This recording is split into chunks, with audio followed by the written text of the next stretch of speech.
Bienvenue sur Teach, votre émission d'enseignement et de maturité spirituelle.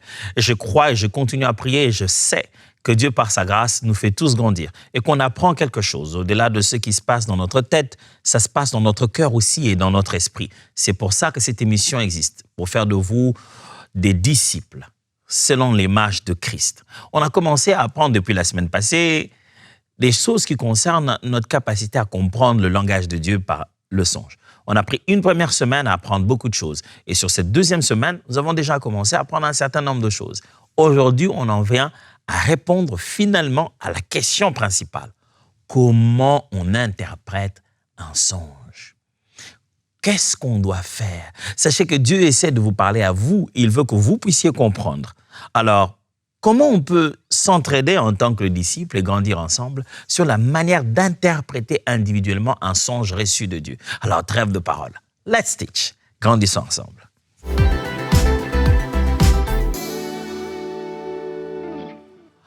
Plusieurs fois, j'ai cette question. Avec quel don on interprète les songes? Certains m'ont dit, je vais avoir le don d'interprétation de songes.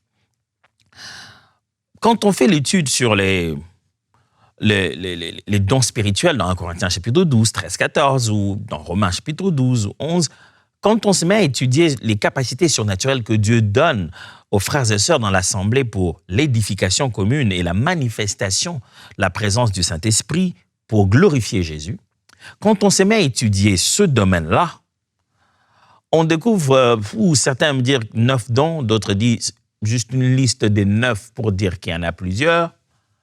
Mais parmi les 9, on ne trouve pas un don qui s'appelle don d'interpréter les songes. Mais avec quoi alors on interprète les songes?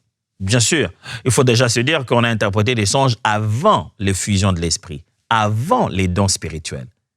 Les songes qui sont dans la Bible et dont on voit même l'interprétation dans la Bible sont pour la plupart dans l'Ancien Testament, n'est-ce pas? Joseph, Daniel. On voit comme ça des bribes de songes qui sont interprétés dans l'Ancien Testament directement. Mais dans le Nouveau Testament, très peu vous en trouverez. On parle des visions de l'extase, on parle de songes de la femme de Pilate, on parle de quelques songes. Mais vous verrez que ces songes, quand ils sont interprétés, il n'y a pas une façon directe de dire que c'est par un don particulier de l'esprit que ces songes ont été interprétés. Pourquoi? Parce que le songe, recevoir un songe n'est pas un don en soi d'abord, c'est un langage que Dieu utilise. C'est Dieu qui utilise de quelle manière il parle aux hommes. Et ce n'est pas comme si c'est un don spirituel qu'il a donné à certaines personnes de manifester et d'autres non. C'est juste un langage que le Créateur utilise vis-à-vis de la créature ou vis-à-vis de la création.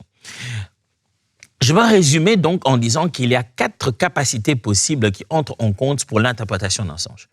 On peut interpréter des songes à travers 4 capacités.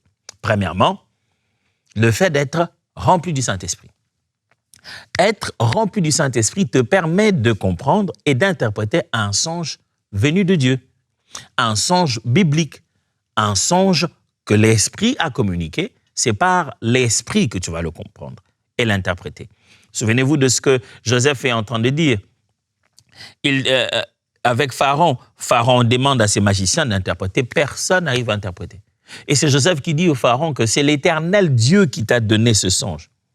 Parce qu'il fallait que ça vienne de quelqu'un qui connaît ce Dieu qui est à l'origine de ce songe-là, pour que ce Dieu-là soit le même qui va justement donner l'interprétation.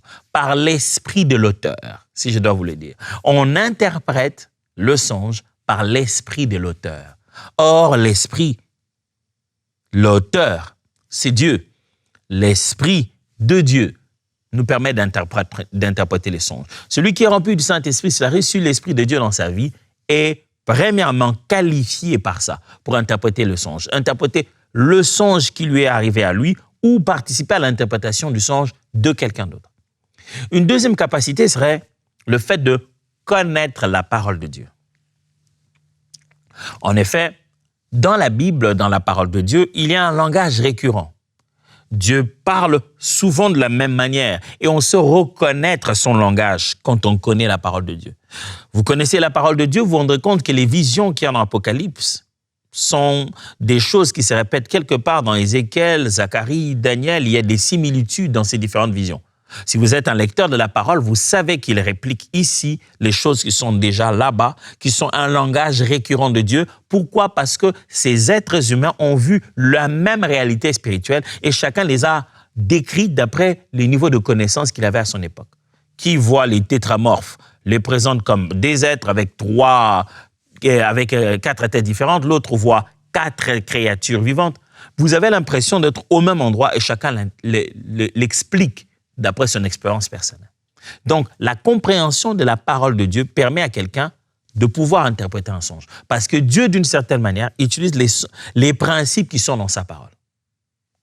Troisième capacité, c'est le fait d'expérimenter, devrais-je dire, la marche avec Dieu. Quand vous avez une bonne expérience de votre marche avec Dieu, c'est-à-dire que vous avez grandi, vous avez une histoire. Le Seigneur vous a enseigné avec le temps. Vous êtes mature. La maturité vient avec une capacité à comprendre les langages de Dieu, parmi lesquels se trouve le songe. C'est pour cette raison que quelqu'un comme Élie, le prophète, Élie plutôt le sacrificateur, qui lui n'a rien entendu, n'a rien vu. Du reste, le matin, quand il se réveille, il demande au petit Samuel, « Dis-moi ce que tu as vu. » Lui n'a rien vu, mais il est capable de dire à Samuel, « Écoute, si tu entends encore cette voix dit, voici ton serviteur est là, il écoute. » Lui n'a rien entendu, mais il a été capable de dire à l'enfant que voilà ce que Dieu dit. Il faudrait que tu répondes d'une certaine manière. La maturité spirituelle améliore tes capacités sur la façon de comprendre le langage de Dieu. Et enfin, une quatrième capacité dont on a besoin pour interpréter un songe, c'est le fait de manifester les dons. La manifestation de dons spirituels. Il y a des dons spirituels dont les manifestations collectives ou simultanées ou même individuelles aboutissent à la compréhension d'un songe. Ce que je vais dire, c'est quoi? C'est qu'un songe peut être interprété par un don d'interprétation de langue, par le fait que ce soit un des langages de Dieu.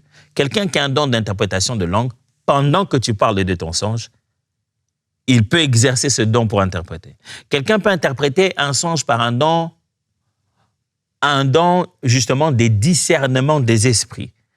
Pendant que tu racontes ton songe, il a un don qui lui permet de comprendre la nature des esprits en opération et leurs intentions, et il peut discerner ce qu'il y a dans ton songe.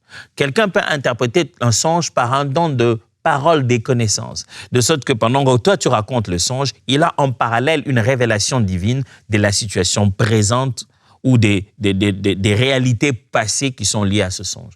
Quelqu'un peut interpréter un songe par un don de prophétie, de sorte que pendant que toi tu es en train de présenter son songe, lui il a parallèlement une conviction claire de l'intention de Dieu pour toi, t'édifier, t'encourager ou te réprimer. Je pense que plusieurs dons de révélation et de dons vocaux peuvent entrer en compte pour pouvoir interpréter un songe. Donc, des manifestations spirituelles peuvent fonctionner aussi pour interpréter un songe. Voilà, en résumé, ce que je devrais vous dire, 4 types de capacités qui peuvent entrer en compte pour interpréter un songe. Alors, on se dit, mais pasteur, écoute, moi, je n'ai pas le don d'interprétation de songe. Pourquoi, quand je rêve, je cherche quelqu'un pour m'expliquer ça? Non, c'est pas ça. L'intention de Dieu n'est pas celle-là. Dieu ne vous envoie pas un songe pour que vous alliez chercher tout de suite quelqu'un. Non, Dieu vous envoie un songe pour que vous puissiez comprendre. Vous commencez à aller chercher quelqu'un d'autre. Quand vous êtes limité dans certaines choses, vous avez besoin d'éclairage. D'ailleurs, quand les gens posent des questions sur les songes qu'ils ont reçus, c'est pas parce qu'ils n'ont rien compris. C'est parce qu'ils voudraient se rassurer si la direction qu'ils ont commencé à percevoir est la bonne. C'est généralement ça. Et vous savez bien que, quelle que soit l'interprétation que j'oserais donner à votre songe, il faudrait que l'esprit qui est en vous confirme que ce que je vous dis vient de l'Esprit de Dieu. Des fois, on ne sait pas ce que ça veut dire notre songe, mais on sait reconnaître que ce que cette personne me dit, ça ne cadre pas trop. On dirait que ça ne matche pas. Et on peut reconnaître quand quelqu'un te parle, dit ça, l'esprit en moi témoigne que ça, ce qu'il dit là, c'est vraiment ça le sens de ce songe. Alors, je vais lire avec vous quelques passages et on va étudier certains principes qui peuvent vous aider à interpréter un songe. En une seule séance, ça ne suffira pas. Donc, gardez votre mal en patience. La séance prochaine, on va encore continuer à apprendre les stratégies ou les choses par lesquelles on peut interpréter un songe. Mais prenons d'abord ce que Dieu a rendu disponible pour nous aujourd'hui. Daniel chapitre 2, versets 27 à 28. Daniel 2, 27 à 28. Daniel répondit en présence du roi et dit, « Ce que le roi demande est un secret que les sages, les astrologues, les magiciens et les devins ne sont pas capables de découvrir au roi. Mais il y a dans les cieux un Dieu qui révèle les secrets et qui a fait connaître au roi Nebuchadnezzar ce qui arrivera dans la suite de temps. Voici ton songe et les visions que tu as eues sur ta couche. » Ça, c'est le passage où Daniel vient pour sauver tout le monde, comme quoi le roi Nebuchadnezzar a dit, j'ai eu un songe cette fois-ci, je ne vous le raconte pas. Vous êtes des sages, des magiciens, des astrologues. Venez me dire ce que je rêvais et qu'est-ce que ça signifie. Ils ont dit, mais c'est impossible. Il dit, si vous ne l'avez pas, allez, je vais vous tuer, vous et vos enfants. Vos familles, tout le monde, vous allez périr. Daniel vient et dit, hey, fais pas pareille chose. Donne-moi un petit moment, je vais prier, je reviendrai avec ton songe. Et là, nous sommes à l'épisode où Daniel revient pour lui présenter le songe. Daniel, chapitre 2, toujours, maintenant les versets 46 et 47. Alors le roi Nebuchadnezzar tomba sur sa face et se prosternant devant Dieu.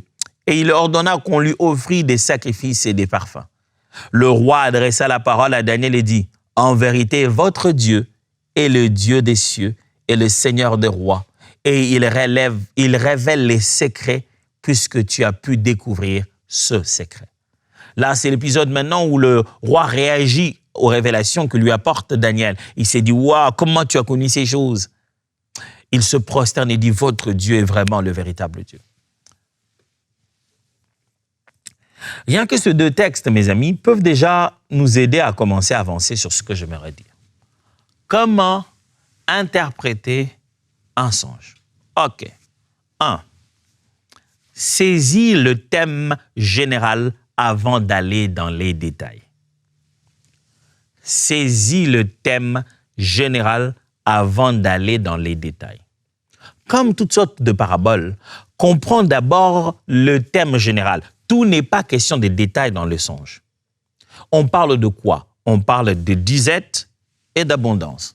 On parle de quoi? On parle de 2 saisons, de disette et de saisons d'abondance.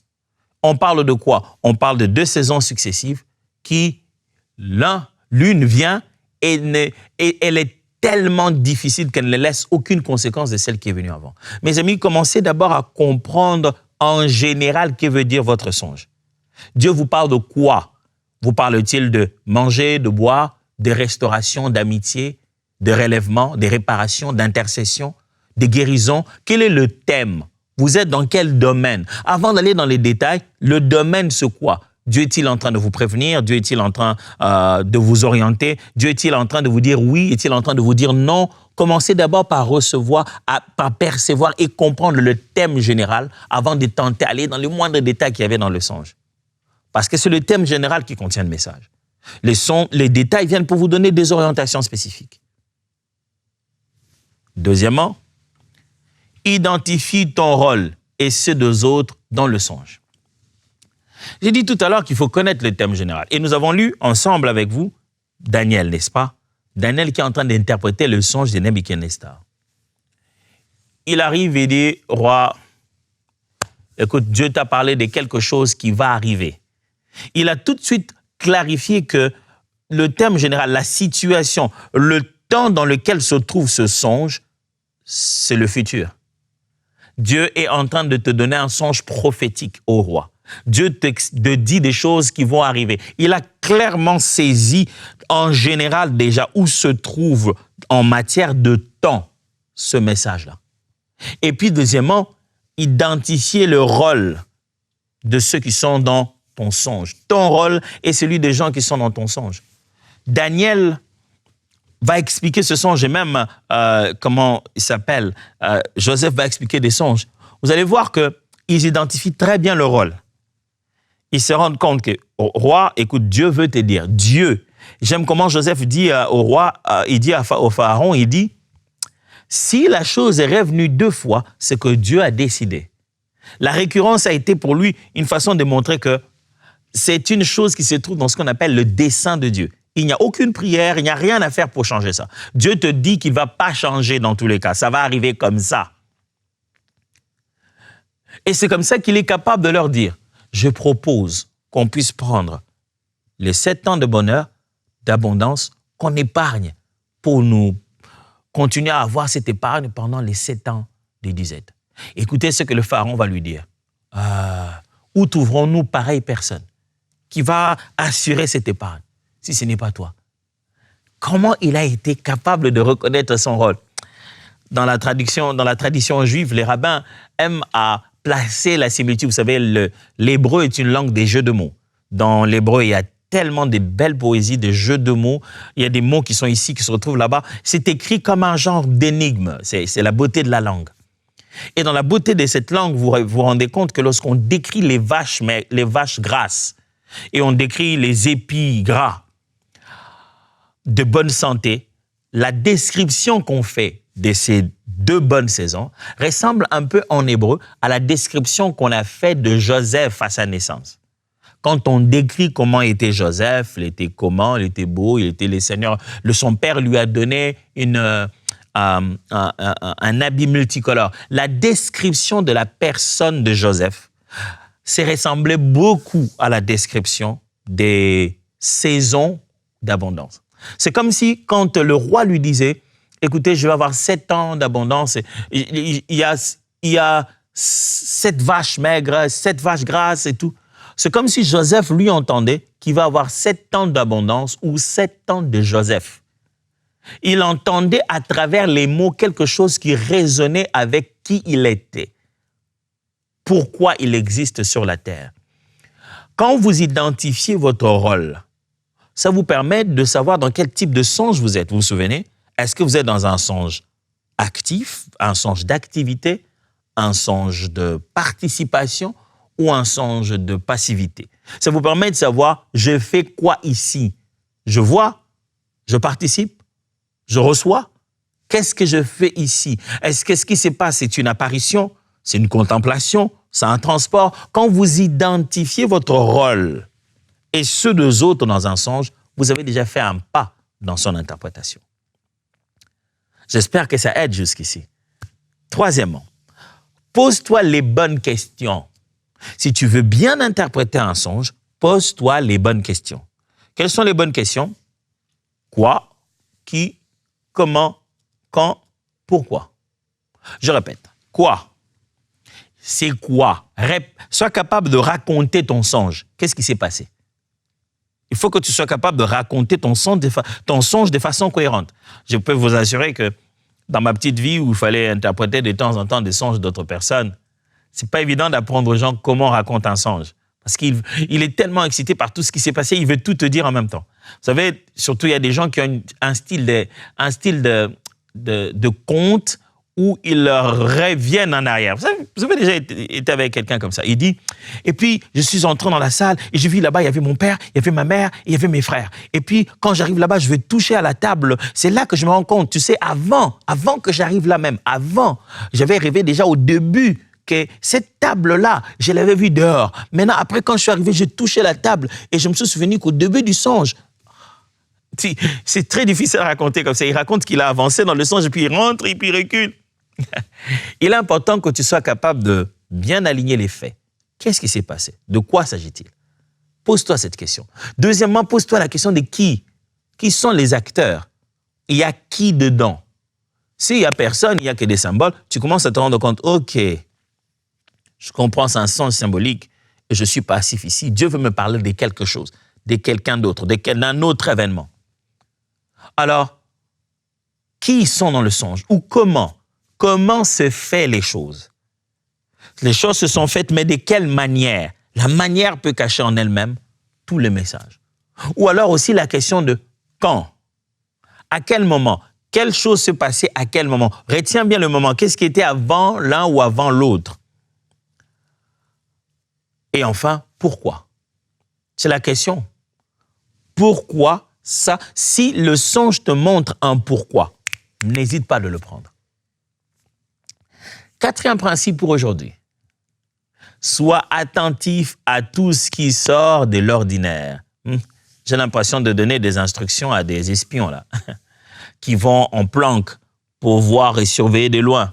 Ouais, c'est comme ça, c'est l'entraînement aux choses de l'esprit. Je suis en train d'entraîner des sentinelles. Alors, fais attention aux détails. Sois attentif à tout ce qui sort de l'ordinaire. Symboles, nombres, noms, couleurs, tout ce qui est inhabituel. Il est inhabituel qu'une vache consomme une autre vache. Ça, c'est pas normal. Comment une vache a mangé l'autre. Et écoutez bien ce que le pharaon dit quand il explique son songe. Il dit, la vache maigre a mangé la vache grasse et elle est restée pour autant maigre. Et si on venait, on ne pouvait même pas imaginer qu'elle est autant maigre. Ces détails-là étaient si importants. S'il ne les avait pas donnés à Joseph, il aurait fallu à Joseph un autre moyen pour expliquer ce songe. Plus il a été clair, plus Joseph a été clair dans l'interprétation aussi. Et vous verrez que tout à l'heure, nous venons de lire Daniel. Daniel, il dit au roi, écoute, roi, Dieu, il n'y a que Dieu qui peut expliquer cette affaire. Il n'y a que le Seigneur qui peut nous donner l'interprétation de cette affaire ici. Et il commence à expliquer au roi ce qu'il a rêvé. Et il est précis. Il cite les parties, la matière. Il dit même que la partie de dessus était... Il est en train d'expliquer les matières parce qu'il sait que ces détails sont importants. Et ces détails étaient si forts que le roi, quand il a entendu, la Bible dit, se prosterne, il dit, « Wow, c'est trop précis. C'est comme si tu as rêvé à ma place. » Et cinquièmement, le langage de Dieu est personnel, culturel, universel et biblique. C'est intentionnellement que j'ai pris ces 4 termes. Le langage de Dieu dans le songe ou dans les songes est d'abord personnel, puis culturel, puis universel et enfin biblique. Je sais que là, il existe à travers d'autres auteurs de merveilleux travaux qui ont été faits dans la tentative d'en arriver à un dictionnaire de songes. Mais je peux vous dire, dans ma petite expérience, le temps que je fais à étudier ce domaine, et je peux vous dire que j'ai pris du temps à étudier le domaine de songes, pendant longtemps, investiguer, étudier, vivre, partir de la Bible, découvrir, lire des auteurs. J'en ai lu beaucoup, beaucoup d'auteurs. Et je peux vous dire que quand j'ai lu un auteur américain, un auteur africain, un auteur asiatique et quoi que ce soit, quand surtout chacun vient avec un dictionnaire de songes, ça diffère énormément. Énormément. Tu lis cet auteur, il dit non, mais quand tu vois que tu as un chien, c'est que ça signifie ceci. L'autre dit quand tu vois que tu as un chien, ils essaient même de fois de trouver des versets bibliques, mais tu lis 2 auteurs différents sur le même symbole, mais complètement inversés. Je ne suis pas en train de dire que leur méthode est à 100% fausse. Non, non, je suis juste en train de dire qu'il est possible qu'avec le temps, il y ait une récurrence qui peut commencer à servir de lexique aux songeurs pour qu'ils comprennent les images que Dieu lui donne d'habitude. Mais ces images sont d'abord personnelles, c'est à toi que Dieu parle. Deuxièmement, ces images sont culturelles. Dans un cadre, une image, une chose signifie une autre. Une chose que je verrai moi pour comprendre le danger n'est pas la même chose que verrait quelqu'un d'autre pour comprendre le danger. Le chant dans nos cultures africaines ne signifie pas la même chose que dans les cultures européennes. Si c'est le message que Dieu veut utiliser, il tient compte de toi, il tient compte aussi de ta culture et il tient aussi compte de l'universalité de certaines choses. Il y a certaines choses qui sont universelles comme ça partout dans le monde. Quand ça brille, quand c'est plein de lumière, il y a un sens à ça qui est universel. Et enfin, il y a aussi la dimension biblique. Dieu prend certains symboles d'après leur sens dans la parole de Dieu. Pour donc ne pas se perdre à l'universalité des images, à l'élément culturel, à la dimension personnelle, je vous exhorterai à remplir votre cœur de la parole de Dieu. Plus vous serez quelqu'un qui vit et qui parle et qui comprend la Bible, plus Dieu utilisera des images bibliques pour vous. Ça vous rend la tâche facile. Parce que quelqu'un un jour m'a dit, j'ai déjà eu plusieurs fois des songes comme ça, où pas moi, les gens en train de me dire des songes qu'ils ont réveillés comme ça. Plusieurs fois dans les sessions d'interprétation des songes, quelqu'un te dira, moi je ne sais pas pourquoi, mais je rêve tout le temps le président de la République en train de faire ceci, en train de faire cela, avec moi, des fois il vient, il me parle, il a fait... J'écoute et j'entends. Je me dis, voilà. D'autres même sont choqués, ils disent, moi je ne sais pas, chaque fois que je rêve quelque chose d'important, je rêve toujours ma grand-mère. Comment est-ce qu'on doit rêver? Est-ce qu'on peut rêver des gens qui sont morts? Dieu utilise des images, des symboles, ce que les personnes représentent pour vous, vivantes ou mortes pour vous. Ça n'a rien à voir. Vivantes ou mortes pour vous, n'oubliez pas que pour Dieu, Dieu n'est pas un Dieu de mort. Dieu est un Dieu des vivants. C'est-à-dire que la partie que nous appelons mort, c'est la partie que nous ne voyons plus. Mais cet esprit n'a pas disparu devant le Seigneur. Dieu continue à rester son Dieu, à les diriger. Et le sens, la valeur que détenait ta grand-mère pour toi, c'est ça que Dieu utilise chaque fois pour être un symbole, un moyen par lequel il te parle. Ça ne veut pas toujours dire que c'est grand-mère qui vient te parler. Moi, ma grand-mère, vraiment, non. C'est l'attachement émotionnel et la valeur et le sens que cette grand-mère avait pour toi, deux fois, que le Seigneur vient utiliser pour pouvoir te parler. Je viens de donner 5 principes qui peuvent déjà nous aider à commencer à interpréter nos songes. 1. Saisir le général, le thème général avant d'aller dans les détails. 2. Identifie ton rôle et ceux des autres dans ce songe-là. 3. Pose-toi des bonnes questions comme c'est quoi? C'est qui dedans? Comment ça s'est passé? Quand et pourquoi? 4. Sois attentif à tout ce qui sort de l'ordinaire. Symboles, nombres, couleurs, espace, le lieu où tu te tiens. Et enfin 5. Le langage de Dieu est personnel. Les choses, les images que tu vois, ça dépend de ta vie, ça a de sens pour toi. C'est pourquoi Dieu les utilise. Et le langage de Dieu est aussi culturel. Il en va de comment tu as grandi dans ton milieu, ce que ça signifie. Le langage de Dieu est aussi universel. Il y a des vérités qui sont pareilles où que l'on soit. Et le langage de Dieu est surtout, en fin de compte, biblique. Et le conseil pour moi, c'est rester plus proche dans la parole. Remplissez votre cœur. Vous assouplissez. La parole, le langage de Dieu, plus il devient biblique, plus simple pour vous, ça devient de commencer à l'interpréter. Puis-je prier avec vous? Prions. Abba, nos cœurs te cherchent. Nous avons soif de toi. Nous voulons comprendre. Merci pour ce que tu nous as appris aujourd'hui. Nous voulons user de ces 5 clés que nous avons déjà en main pour bien comprendre et aller dénuer ces mystères que tu as toujours donnés, que d'autres tu as donnés depuis qu'on était enfant. Tu nous en as parlé depuis longtemps. Qui aurait pu savoir que c'était l'enfant Joseph qui rêvait, qui a rêvé qu'un jour il deviendrait ce premier ministre?